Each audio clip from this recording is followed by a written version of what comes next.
Hello everyone, good morning. स्वागत है आप सभी का ऑनलाइन स्टडी जोन में। ऑनलाइन स्टडी जोन के परिवार की तरफ से आपको और आपकी पूरे फैमिली को दीपावली की ढेर सारी शुभकामनाएं। इस वीडियो में हम लोग बात करने वाले हैं बिहार एसआई मेंस के पेड सेट सॉल्यूशन का सेट नंबर 3। इससे पहले हम लोगों ने सेट 2 तक काफ़ी अच्छे तरीके से देख लिया, उसका मैथ्स और रीजनिंग को भी देख लिया। इस वीडियो में सेट 3 का आपको 80 क्वेश्चन का जीके जीएस कराया जाएगा और इसका मैथ्स का वीडियो जो इसके जस्ट बाद अपलोड कर दिया जाएगा, यानी शाम तक आपको मिल जाएगा। तो इस वीडियो को एंड तक ज़रूर देखिए और आप बताइएगा नीचे कमेंट्स करके आपने कितना स्कोर किया। तो चलिए शुरू करते हैं।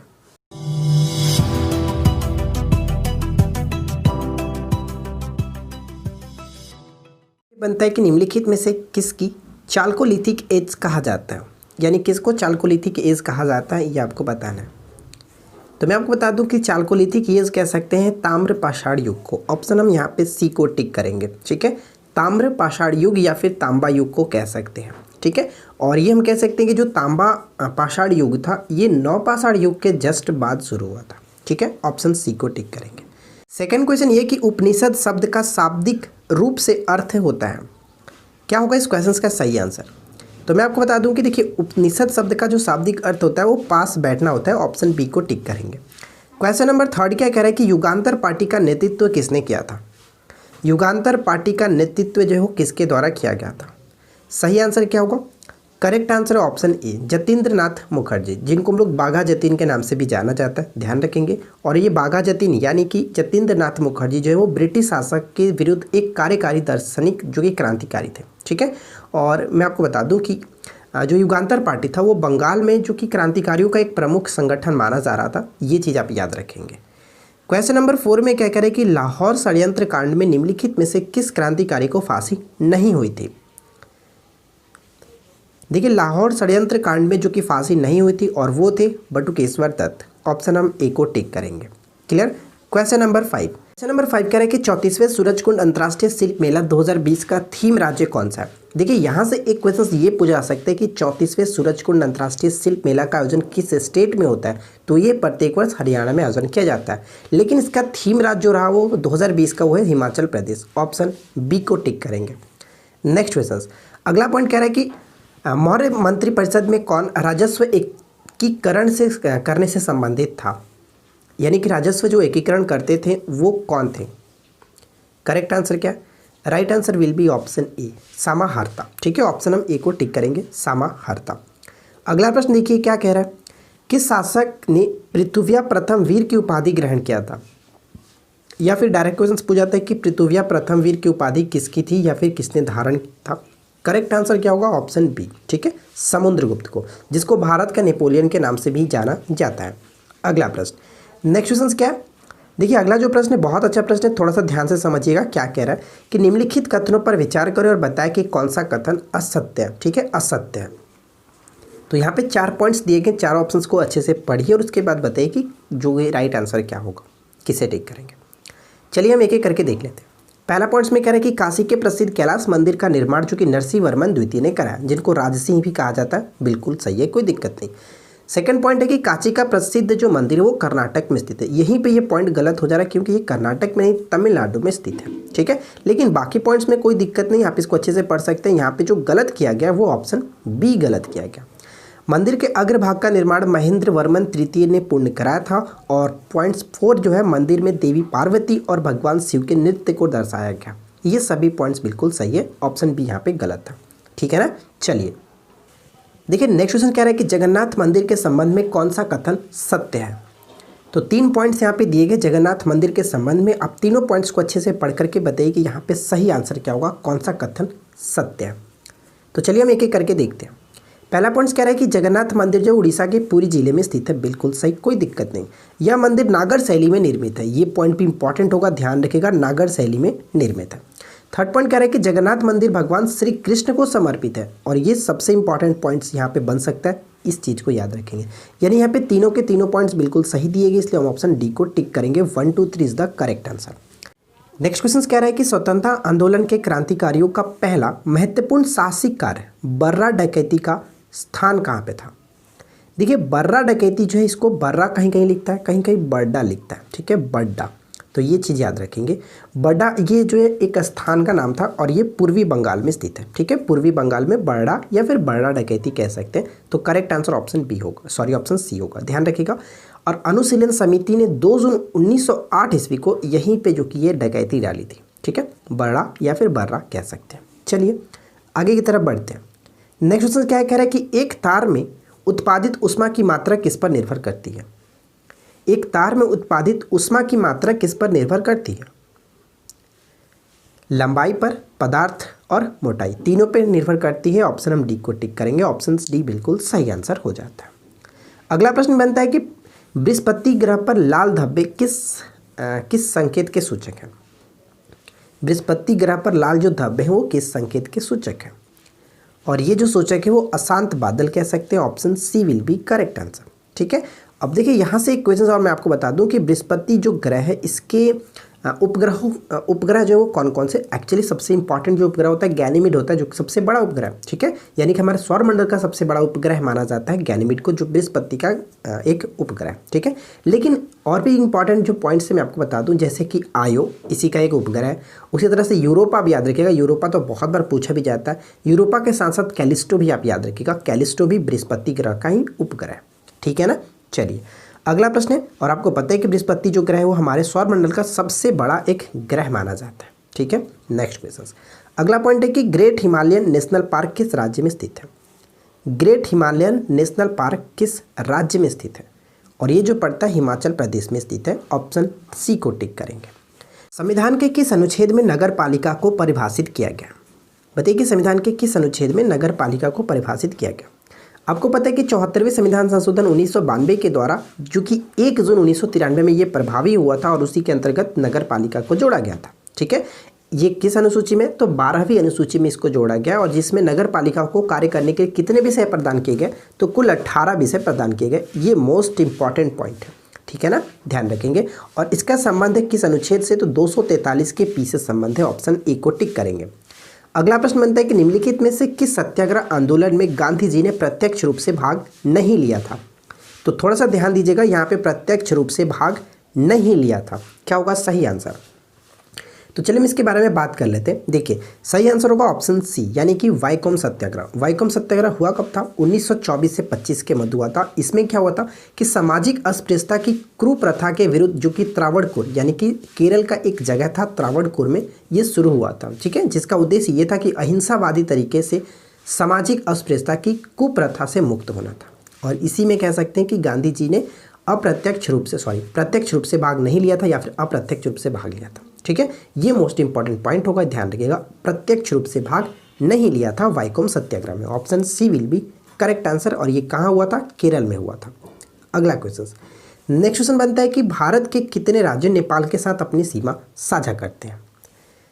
कितने राज्य हैं जो कि नेपाल के साथ अपनी सीमा साझा करते हैं? तो इसके लिए छोटा सा एक ट्रिक होता है, क्या? यूएसबी। ठीक है, नेपाल का यूएसबी। यू का मतलब, यू से आपको पता है 2 स्टेट का नाम स्टार्ट होता है, उत्तराखंड और उत्तर प्रदेश। तो ये 2 क्लियर हो गए, उत्तराखंड और उत्तर प्रदेश। उसी तरह से एस से बात करें तो एस से सिक्किम क्लियर। उसी तरह से बी से बात करें तो बी से भी 2 राज्य आपके माइंड में आ रहा होगा, बिहार और बंगाल। तो ये टोटल आपके पास 5 हो गए। तो correct answer will be option D, 5 राज्य। ठीक है, 5 राज्य है जो कि अपने साझा करते हैं नेपाल के साथ। नेक्स्ट क्वेश्चन बनता है कि आवर्त सारणी में एक ही समूह के तत्वों में कौन सी विशेषता समान होती है? आवर्त सारणी में एक ही समूह के तत्वों में कौन सी जो विशेषता है वो समान होती है? सबसे पहले तो आपको समझना होगा कि आवर्त सारणी में जो समूह होते हैं किसको कहते हैं? जो ऊर्ध्वाधर कह सकते हैं, जो वर्टिकल लाइन होती है उसको हम लोग समूह कहते हैं। ठीक है, ये हमारा समूह हुआ और इसको हम लोग आवर्त कहते हैं। ठीक है, आवर्त कहते हैं। तो फिलहाल यहाँ पे क्वेश्चन में पूछा रहा है कि एक ही समूह में तत्वों की कौन सी जो विशेषता है वो समान होती है। तो सबसे करेक्ट आंसर यहाँ पे जो सुटेबल है वो सबसे बाहरी कक्षा में इलेक्ट्रॉनों की संख्या। फॉर एग्जांपल मैं आपको ये बता दूं, अगर मान लीजिए कि चलिए सिंपल सी बात करते हैं कि लास्ट का जो 18वां समूह है वो क्या है? Inert gas. इनर्ट गैस यानी कि सभी तत्वों के बाहतम कोष है उसमें इलेक्ट्रॉनों की संख्या कितनी है? 0 0 है। इस तरह से आप सिंपल सी बातें समझ सकते हैं। सभी में 0 इनर्ट गैस, इसीलिए नोबेल गैस इनको कहा जाता है। तो क्यों? क्योंकि उनके जो बाहरी कक्षा में इलेक्ट्रॉनों की संख्या समान है। और यही क्वेश्चन का मतलब भी हो रहा है कि आवर्त सारणी में एक ही समूह के तत्वों में कौन सी विशेषता होती है? तो सभी बाहरी कक्षा में इलेक्ट्रॉनों की संख्या समान होती है। ठीक है, ऑप्शन ए यहाँ पे सही आंसर हो जाता है। अगला प्रश्न क्या बनता है कि सबसे अधिक शिक्षित मध्यकालीन मुस्लिम शासक जो खगोल विज्ञान, गणित और चिकित्सा शास्त्र सहित विभिन्न शाखाओं में पारंगत था, वो मध्यकालीन मुस्लिम शासक कौन है? तो ये जो बात कही जा रही है मोहम्मद बिन तुगलक के संबंध में कही जा रही है। ऑप्शन सी बिल्कुल सही आंसर हो जाता है। अगला प्रश्न बनता है कि अपसौर के संबंध में निम्नलिखित में से कौन सा कथन सत्य है? तो ध्यान दीजिएगा, अपसौर की बात की जा रही है। अपसौर के संबंध में 2 पॉइंट्स दिए गए, दोनों पॉइंट्स को अच्छे से पढ़िए, उसके बाद बताइए कि करेक्ट आंसर क्या होगा। चलिए हम यहाँ पे देखते हैं करेक्ट आंसर क्या होगा। पहला पॉइंट्स में कह रहा है कि यह घटना पृथ्वी और सूर्य के बीच की दूरी से संबंधित है। बिल्कुल सही है, अपसौर और उपसौर आपने पढ़ा होगा। सेकेंड पॉइंट कह रहा है कि अपसौर पृथ्वी और सूर्य के बीच अधिकतम दूरी को व्यक्त करता है। ये सही है।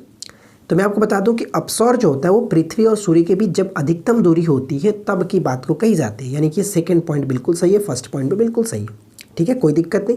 अगर हम बात करें थर्ड पॉइंट के बारे में, तो यह घटना 3 जनवरी को होती है, जो कि ये पॉइंट गलत है। अपसौर की घटना 4 जुलाई को होती है। ठीक है, ये पॉइंट्स याद रखिएगा, 4 जुलाई को होती है, जबकि उपसौर की जो घटना होती है जिसमें पृथ्वी और सूर्य के बीच नज़दीक दूरी होती है, उस दिन को कहा जाता है उपसौर, और उसको हम लोग कहते हैं वो घटना 3 जनवरी को होती है। तो फिलहाल हम यहाँ पे देख सकते हैं कि फर्स्ट और सेकंड पॉइंट्स बिल्कुल सही है। Option C will be correct answer. ठीक है, चलिए नेक्स्ट है, नमक सत्याग्रह के समय गांधी जी के गिरफ्तार हो जाने के पश्चात आंदोलन के नेता के रूप में उनका स्थान किसने लिया था, या फिर हम कह सकते हैं कि नेतृत्व किसने किया था? सही आंसर होगा option A, Abbas Tyab ji. Option A will be correct answer. ठीक है, चलिए नेक्स्ट क्वेश्चन है। अगला प्रश्न बनता है कि निम्नलिखित में से कौन सा कथन भारत के संविधान की 4थी अनुसूची का वर्णन करता है? तो बताइए कि 4थी अनुसूची का वर्णन करता है। भारतीय संविधान में 12 अनुसूचियों के बारे में वर्णन किया गया, तो यहाँ पे 4थी अनुसूची किससे संबंधित है वो आपके साथ आपको बताना है। देखिए, 4थी अनुसूची का संबंध क्या है कि यह राज्यसभा में सीटों को आवंटित करती है। Option D will be correct answer.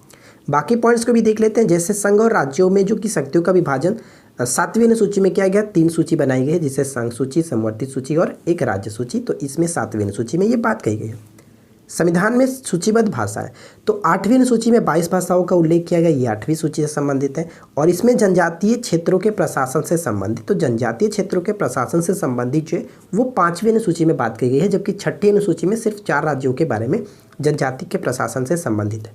तो ये सभी चीज़ आपको याद रखना है। फिलहाल इस क्वेश्चन का राइट आंसर जो होगा ऑप्शन डी यहाँ पे सही आंसर है। ठीक है ना, चलिए अगला क्वेश्चन देखिए क्या कह रहा है। नेक्स्ट क्वेश्चन ये कह रहा है कि निम्नलिखित में से किस संविधान संशोधन अधिनियम के तहत भारत के संविधान की 8वीं अनुसूची के अंतर्गत आने वाली भाषाओं की सूची में 4 भाषाओं को जोड़ा गया था, जिससे उनकी संख्या बढ़कर के 22 हो गई थी। यानी हम ये कह सकते हैं कि आखिरी बार जो 4 भाषाएं जोड़ी गई थी वो किस संविधान संशोधन अधिनियम के तहत जोड़ा गया था? Right answer will be option C, यानी कि 92वें संविधान संशोधन अधिनियम 2003 के तहत जो कि 4 भाषाएं जोड़ी गई थी। ठीक है, और वो 4 भाषाएं कौन कौन सी है? तो मैं आपको बता दूं कि संथाली और डोगरी, बोडो और ये मैथिली। ठीक है, ये 4 भाषाएं जो कि जोड़ी गई थी। चलिए अगला प्रश्न देखिए। नेक्स्ट क्वेश्चन कह रहा है कि संविधान में निम्नलिखित में से किसका उल्लेख नहीं है? संविधान में किसका उल्लेख नहीं है? अविश्वास प्रस्ताव का उल्लेख संविधान में नहीं है। ठीक है, अगला क्वेश्चन देखिए क्या कह रहा है। नेक्स्ट क्वेश्चन ये है, राज्यसभा के निर्वाचन सदस्यों की अधिकतम संख्या कितनी है? निर्वाचित सदस्यों की संख्या, ध्यान दीजिएगा, राज्यसभा में निर्वाचित सदस्यों की अधिकतम संख्या कितनी होती है? 238। ठीक है, 238। और आपको पता है कि 12 जो सदस्य होते हैं वो राष्ट्रपति के द्वारा मनोनीत किए जाते हैं। तो यहाँ पे करेक्ट आंसर क्या होगा? Option B will be correct answer. अगला प्रश्न बन रहा है कि धन विधेयक राज्य विधानसभा में किसकी पूर्व अनुमति के साथ प्रस्तुत किया जा सकता है? राज्य के राज्यपाल की पूर्व अनुमति के बिना विधानसभा में जो कि धन विधेयक को प्रस्तुत किया जा सकता है। ऑप्शन ए करेक्ट होगा। अगला प्रश्न है कि भारत सरकार द्वारा शुरू किया गया मिशन इंद्रधनुष निम्नलिखित में से किस उद्देश्य से संबंधित है? जो मिशन इंद्रधनुष है वो किससे संबंधित है? तो भारत सरकार द्वारा चलाया गया मिशन इंद्रधनुष का संबंध है कि भारत के सभी बच्चों के लिए 100% टीकाकरण जो कि कवरेज करना। Option C will be correct answer. Next question है कि सिद्धि विनायक मंदिर कहाँ स्थित है? तो बताइए कि सिद्धि विनायक जो मंदिर है वो कहाँ स्थित है? सिद्धि विनायक मंदिर एक गणेश भगवान की कह सकते हैं कि ये मंदिर है और ये मुंबई में स्थित है। Option B will be correct answer. अगला पॉइंट बनता है कि जोखिम पूंजी, जोखिम पूंजी से क्या तात्पर्य है? तो देखिए सही आंसर क्या होगा, जोखिम पूंजी से तात्पर्य हमारा ये होता है कि नए उद्यमियों को उपलब्ध कराई गई दीर्घकालीन प्रारंभिक पूंजी। ठीक है, ऑप्शन हम सी को यहाँ पे बी को टिक करेंगे, सॉरी बी को टिक कर सकते हैं, कोई प्रॉब्लम नहीं है, याद रखिएगा जोखिम पूंजी। ठीक है, अगला प्रश्न, नेक्स्ट क्वेश्चन क्या कह रहा है, बहुत अच्छा प्रश्न है, थोड़ा सा ध्यान से समझिएगा और अच्छे से इसको याद रखिएगा। देखिए क्या कह रहा है कि सूची 1 को सूची 2 के साथ सम्मिलित करना है, नगर और उसके उद्योग के साथ। तो यहाँ पे बताइए कि कौन किसके साथ सही तरीके से मैच होगा और फिलहाल राइट आंसर क्या होगा। तो यहाँ पे अगर हम देखें तो आपको पता है कि राहुल केला जो है वो किसके लिए प्रसिद्ध है, तो लौह इस्पात के लिए, यानी बी का 3 के साथ मैच होना चाहिए। तो बी का 3 के साथ ऑप्शन ए और सी में मिल रहा। कपूरथला आपको पता है, कपूरथला किसके साथ, तो रेल के डिब्बे बनाने से ये संबंधित है, सी का यहाँ पे 2 के साथ, सी का 2 के साथ ऑप्शन हम देखिए ए में मिल रहा है, option A will be correct answer. Barauni आपको पता है तेल शोधक के लिए, कोयम्बटूर को याद रखिएगा जो कि सूती वस्त्र के लिए। फिलहाल इस क्वेश्चन का सही आंसर ऑप्शन ए हो जाता है। अगला प्रश्न बनता है कि भारत में बजट का राजस्व अनुमान तैयार किया जाता है, बजट का अनुमान तैयार किया जाता है किसके द्वारा, राइट आंसर होगा ऑप्शन डी, वित्त मंत्रालय के द्वारा। ठीक है, आगे बढ़ते हैं। नेक्स्ट क्वेश्चन क्या बनता है कि भारत सरकार की राजकोषीय नीति का निम्न में से कौन एक उद्देश्य नहीं है, भारत सरकार की राजकोषीय नीति का निम्न में से कौन एक उद्देश्य नहीं है, अंतर्राज्यीय व्यापार का नियमन, ऑप्शन सी यहाँ पे सही आंसर होगा, अंतर्राज्यीय व्यापार का नियमन। भारत का आर्थिक सर्वेक्षण संबंधित है, भारत का आर्थिक सर्वेक्षण किससे संबंधित है, वित्त मंत्रालय से, option C will be correct answer. अगला प्रश्न ये बनता है कि अवमूल्यन का अर्थ है, अवमूल्यन का अर्थ क्या होता है, तो अवमूल्यन का अर्थ है कि अन्य देशों की मुद्राओं के संदर्भ में मुद्रा जो मूल्य में कमी होना। ठीक है, ऑप्शन यहाँ पे बी बिल्कुल सही आंसर होगा। भारतीय मुद्रा का अब तक कितनी बार अवमूल्यन किया जा चुका है, 3 बार किया जा चुका है। आपको पता है कब कब, डेफिनेटली आपको पता ही होगा क्योंकि कई बार हम लोगों ने डिस्कस भी किया हुआ है। पहली बार 1949 में, दूसरी बार 1966 में और तीसरी बार 1991 में। तो ये चीज़ आप याद रखिएगा। चलिए अगला पॉइंट बनता है कि निजी क्षेत्र का प्रथम निर्यात प्रक्रिया क्षेत्र स्थापित किया गया, कहाँ पे, निजी क्षेत्र का प्रथम निर्यात प्रक्रिया क्षेत्र स्थापित किया गया था कहाँ पे, right answer will be option A, यानी कि सूरत में। ठीक है, ऑप्शन हम ए को टिक करेंगे। मैं आपको बता दूं कि जो निर्यात प्रक्रिया जो क्षेत्र स्थापित किया गया था सूरत में, तो इसका स्थापना का उद्देश्य क्या है कि निर्यातित वस्तुओं के लिए जो कि अनुकूल वातावरण तैयार करना। ठीक है, अनुकूल वातावरण तैयार करने के उद्देश्य से ये जो कि स्थापित किया गया था सूरत में, ताकि ये अंतर्राष्ट्रीय परिवेश है उसमें अपना स्थान बना सके। ये चीज़ आप याद रखेंगे। अच्छा, यहाँ तो हो गई। अगर बात करेंगे इसकी स्थापना हुई कब थी, तो 2000 में इसकी स्थापना की गई थी, वर्ष 2000 में। ठीक है, चलिए अगला क्वेश्चन क्या बनता है कि एक नया राज्य बनाने में संवैधानिक संशोधन के लिए किस प्रकार का बहुमत चाहिए, एक नया राज्य बनाने के लिए संवैधानिक संशोधन के लिए किस प्रकार का बहुमत चाहिए, तो right answer will be option A, साधारण बहुमत। ऑप्शन हम ए को टिक कर सकते हैं। अगला पॉइंट क्या कह रहा है कि निम्नलिखित में से कौन सा मूल अधिकार विदेशी नागरिकों को प्राप्त नहीं है। तो मूल अधिकार से संबंधित हम लोगों ने ऑलरेडी इंडियन पॉलिटी को कवर किया है, तो अगर आपने उस वीडियो को देखा होगा तो डेफिनेटली कर सकते हैं, कोई प्रॉब्लम नहीं होगी। Right answer will be option C, sorry option B. ठीक है, अभिव्यक्ति की स्वतंत्रता का अधिकार ये जो है वो विदेशी नागरिकों को प्राप्त नहीं होता है। ऑप्शन बी को हम टिक करेंगे।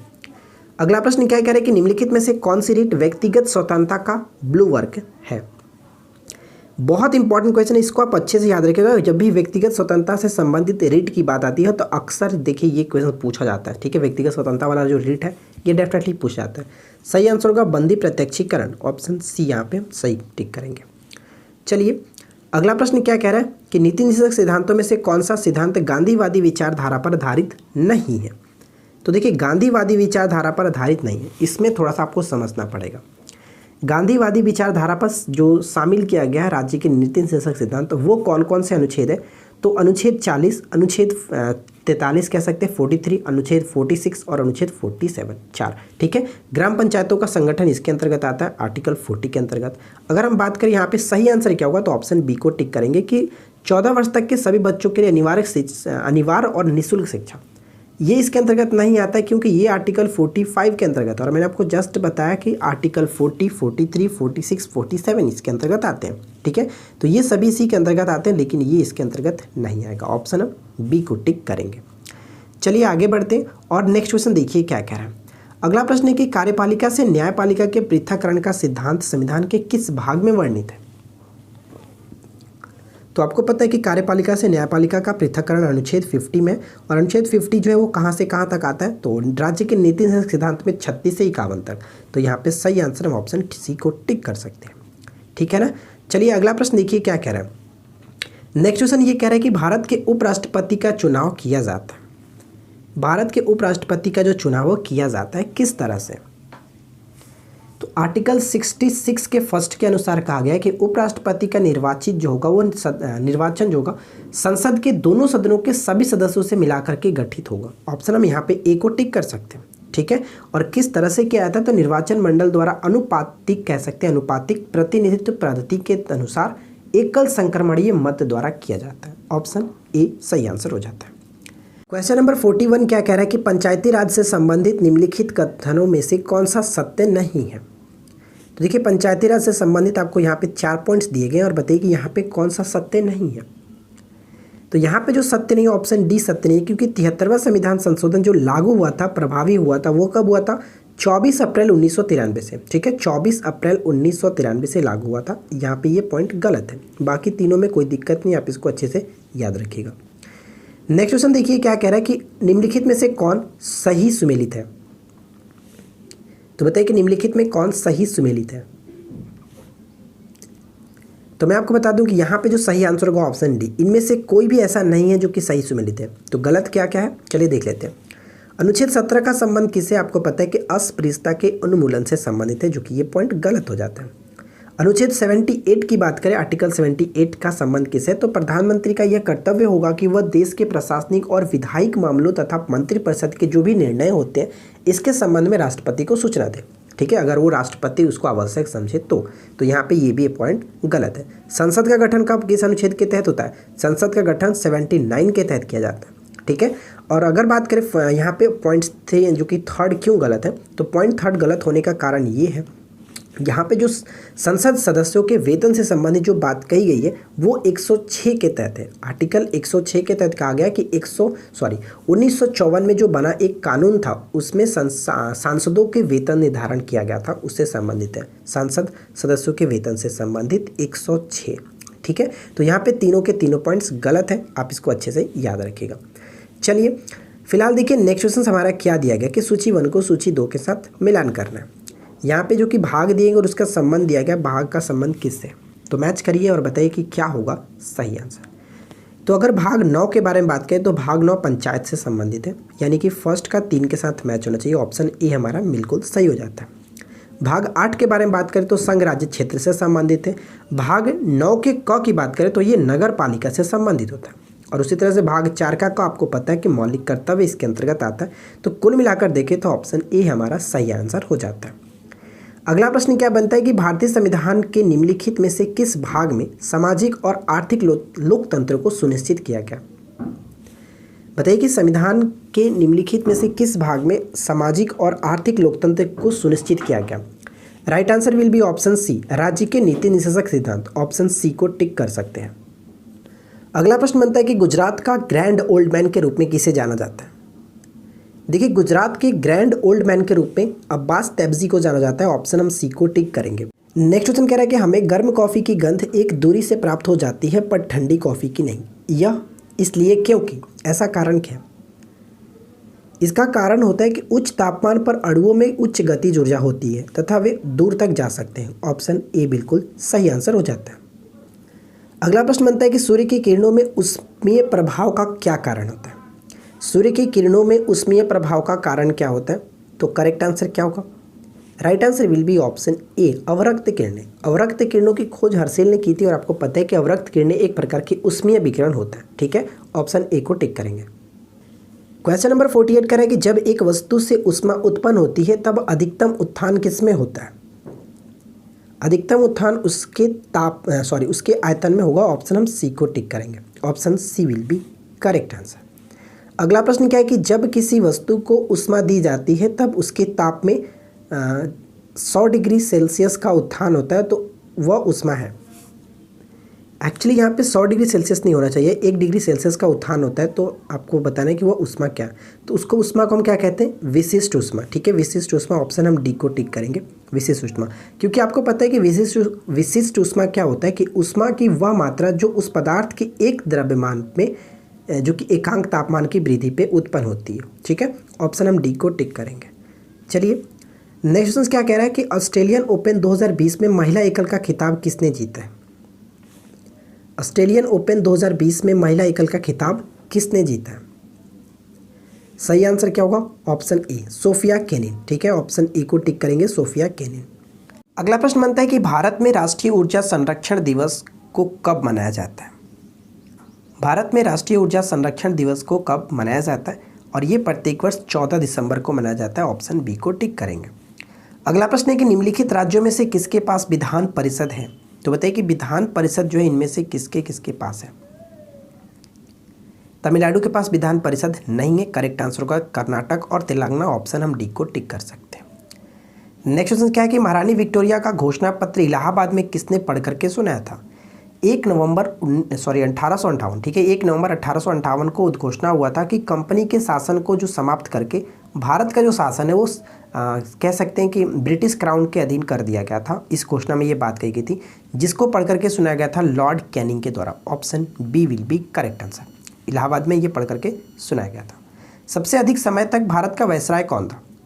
सबसे अधिक समय तक भारत के वायसराय के रूप में जिन्होंने कार्य किया था वो है लॉर्ड लिनलिथगो। इनका कार्यकाल कब है? तो 1936 से लेकर के 1943 तक भारत छोड़ो आंदोलन जो इनके शासनकाल में हुआ था, जो कि एक बहुत इंपॉर्टेंट घटना मानी जाती है इनसे जुड़ी।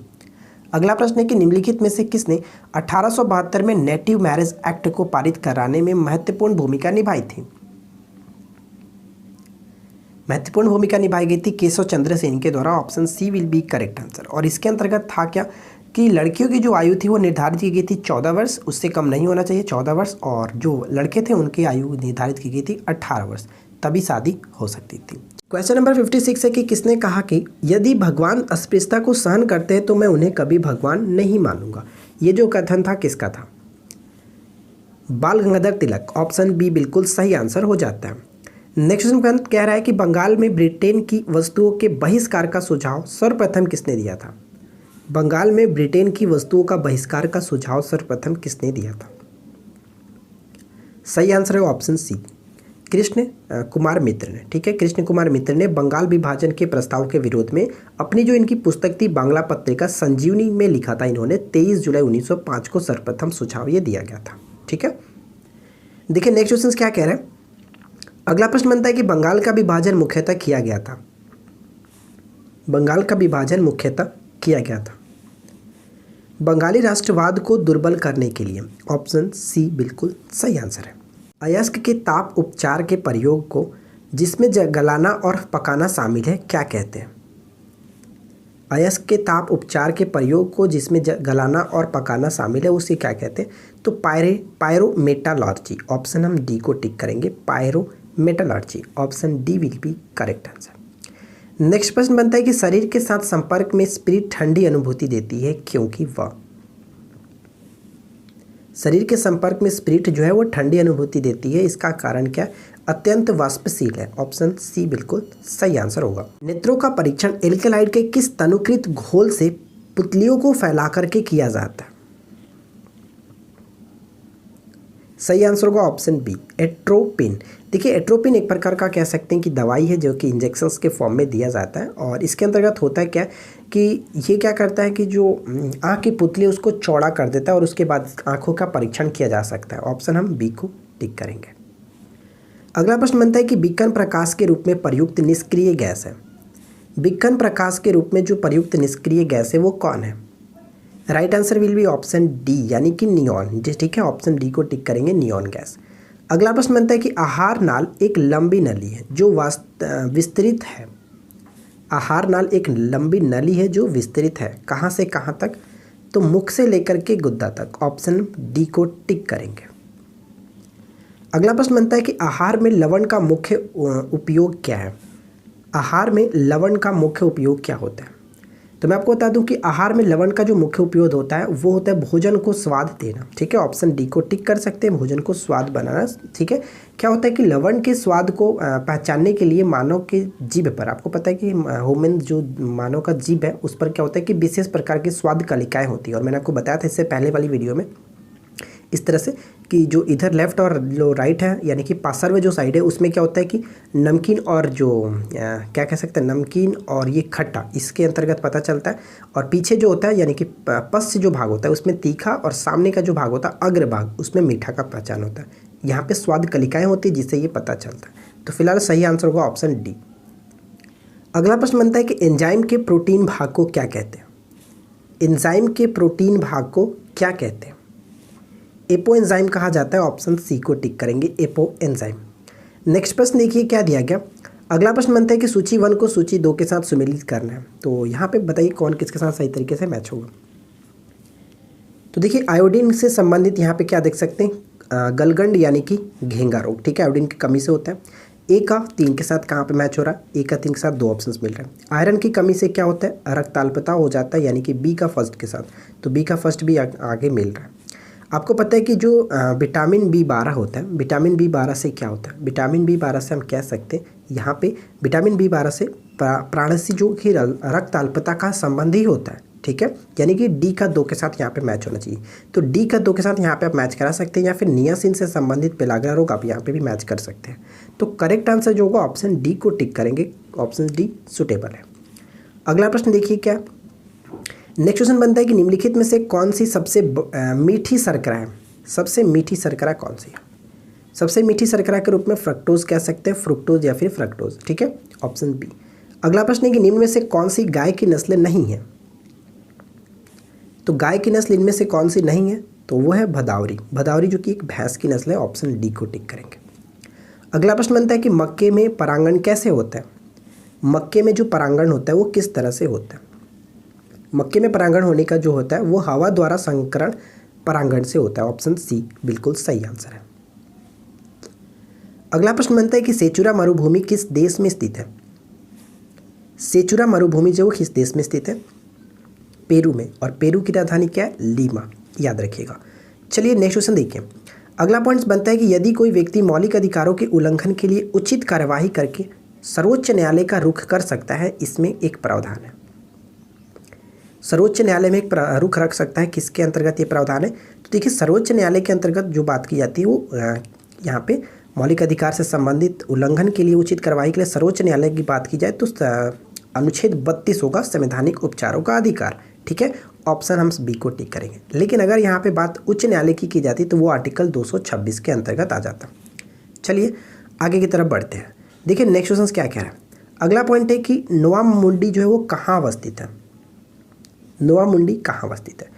नोवा मुंडी जो एक प्रकार का कह सकते हैं एक शहर है, कहाँ पे? झारखंड में। ठीक है, ऑप्शन ए सही होगा। झारखंड में ये शहर है जो कि सिंहभूम जिले में स्थित है। और ये क्यों प्रसिद्ध है? तो लौह अयस्क के खदानों के लिए प्रसिद्ध है, ऑप्शन ए सही होगा। अगला प्रश्न बनता है कि यदि किसी वस्तु का संवेग 4 गुना कर दिया जाए तो इसकी गतिज ऊर्जा क्या होगी? देखिए इस क्वेश्चन में थोड़ा सा मिस्टेक हो गया, क्वेश्चंस में नहीं ऑप्शंस में मिस्टेक हो गया कि संवेग को 4 गुना किया जाता है। आपको पता है कि काइनेटिक एनर्जी यानी कि गतिज ऊर्जा का संबंध अगर हम संवेग से करें तो क्या होता है? p²/2m। ठीक है, और यहाँ पे अगर हम संवेग को 4 गुना करते हैं तो क्या होगा?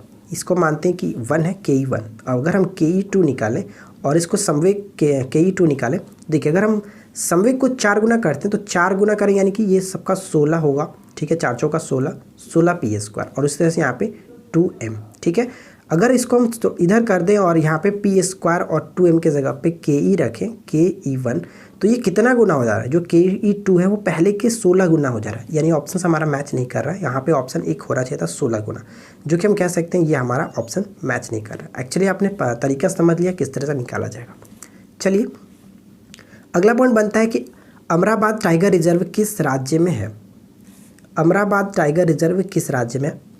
ये पड़ता है तेलंगाना में, ऑप्शन ए सही आंसर हो जाता है। अगला प्रश्न बनता है कि सहस्त्रधारा जलप्रपात स्थित है। देखिए सहस्त्रधारा जलप्रपात कहाँ स्थित है? थोड़ा सा ध्यान से समझ लीजिएगा। सहस्त्रधारा जलप्रपात दो जगह पे स्थित है। पहला कह सकते हैं कि उत्तराखंड में देहरादून के करीब, जो कि मंसूरी कह सकते हैं, यहाँ पे ऑप्शन ए को टिक किया जा सकता है। और एक मध्य प्रदेश में भी स्थित है सहस्त्रधारा जलप्रपात, मध्य प्रदेश में नर्मदा नदी पर ये स्थित है। तो फिलहाल यहाँ पे तो हमारा सुटेबल ऑप्शन ए मिल रहा है, इसको हम वहाँ पर टिक कर सकते हैं। ठीक है, ऑप्शन हम ए को टिक करेंगे। अगला प्रश्न क्या है, आंतरिक सरकार का गठन किस योजना के तहत किया गया था? अंतरिम सरकार का गठन किस योजना के तहत किया गया था? कैबिनेट मिशन योजना के तहत। Option B will be correct answer. Next प्रश्न क्या बनता है कि पंचवर्षीय योजना के इतिहास में भारत की सबसे असफल योजना किसे माना जाता है? असफल योजना किसे माना जाता है? पांचवी नहीं, तृतीय। ठीक है, तृतीय योजना जो सबसे असफल मानी जाती है, ऑप्शन हम बी को टिक करेंगे। क्यों? आपको पता है कि इसके अंतर्गत कई चीज़ें हो गई थी, जैसे कि भारत पाकिस्तान युद्ध हो गया था और इसमें अकाल भी पड़ा हुआ था, यानी कई कारणों की वजह से ये जो कि वो तृतीय योजना असफल मानी जाती है। अगला प्रश्न है कि जानकी रमन समिति का गठन क्या? जानकी रमन समिति का गठन का उद्देश्य आपको बताना है कि क्या होगा। जानकी रमन समिति का उद्देश्य जो था वो बैंकों के प्रतिभूतियों की सौदे की जांच हेतु। Option D will be correct answer. ठीक है, नेक्स्ट क्वेश्चन। अगला पॉइंट देखिए क्या कह रहा है। अगला पॉइंट भी बहुत अच्छा क्वेश्चन है, देखिए जैसे कि किस चार्टर एक्ट के द्वारा भारतीयों की शिक्षा पर व्यय के लिए 1 लाख नियत की गई?